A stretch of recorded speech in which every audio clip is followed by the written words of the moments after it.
আমার সত্যি আজ বলতে খুব কষ্ট হচ্ছে যে আমি সেই মহাপুরুষের রাজ্যের জন্ম, যেখানে বড় বড় মহাপুরুষ কবি জন্মিয়েছিলেন।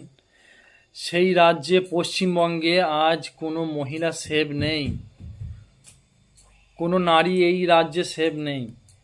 আর যে কর মেডিকেল কলেজে যে ঘটনাটা ঘটেছে, যারা ঘটিয়েছে তাদের যেই হোক না কেন, কমসে কম তাকে ফাঁসির, কমসে কম তার যেন ফাঁসি হয়।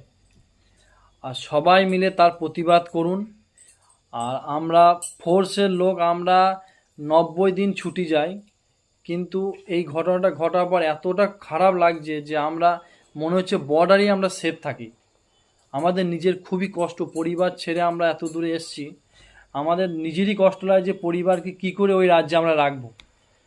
তা আপনারা প্রতিবাদ করুন আর একসাথে ওদের কমসে কম ফাঁসির সাজার জন্য আর্জি করুন।